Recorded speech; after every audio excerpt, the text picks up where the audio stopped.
Welcome to టెడ్డీఎస్సీ for you channel. Current affairs and general నాలెడ్జ్లో భాగంగా ఈ వీడియో చేయడం జరుగుతుంది. 2026 ఫీఫా ప్రపంచ కప్కు సంబంధించిన విశేషాలు ఈ వీడియోలో వివరిస్తాను. స్కిప్ చేయకుండా లాస్ట్ వరకు చూడండి. సో మొట్టమొదటి ఫీఫా ప్రపంచ కప్ 1930 సంవత్సరంలో జరిగింది. ఉరుగ్వే దేశంలో జరిగింది. విన్నర్ కూడా ఉరుగ్వేనే. అయితే ఇప్పుడు 2026లో జరుగుతున్న ఫీఫా ప్రపంచ కప్ ఇది 23వ ఎడిషన్ అన్నమాట.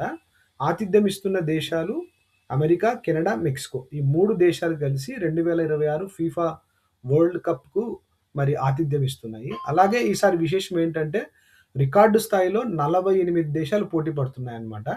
జూన్ 11 నుంచి జూలై 19 వరకు షెడ్యూల్డ్ ఉంది. సో, ఈ విధంగా అద్భుతంగా ఈ ఫీఫా ప్రపంచ కప్ నడుస్తోంది. సో, కరెంట్ అఫైర్స్‌లో చాలా ఇంపార్టెంట్. చూడండి, మరి FIFA world cup prize money కూడా ఒకసారి వివరిస్తాను. ఎవరైతే విజేతలుగా నిలుస్తారో ఆ గెలిచిన జట్టుకు 476 కోట్ల ప్రైజ్ మనీ ఉంటుందన్నమాట. అలాగే రన్నర్ అప్‌గా ఉన్నటువంటి జట్టుకు 314 కోట్ల ప్రైజ్ మనీగా ఇస్తారు. ఇక మూడో స్థానంలో నిలిచిన ఫుట్బాల్ కంట్రీకి 276 కోట్ల ప్రైజ్ మనీగా ఇస్తారు. సో, క్రికెట్‌తో కంపేర్ చేస్తే ఫీఫా వరల్డ్ కప్ అనేది చాలా కాస్ట్‌లియెస్ట్ గేమ్ అన్నమాట. సో, కరెంట్ అఫైర్స్‌లో భాగంగా మరి ఇలాంటి వీటికి సంబంధించినటువంటి క్వెషన్స్ అన్ని కాంపిటీటివ్ ఎగ్జామ్స్‌లో రావడానికి ఎక్కువగా అవకాశం ఉంది. Note this point. Thank you one and all.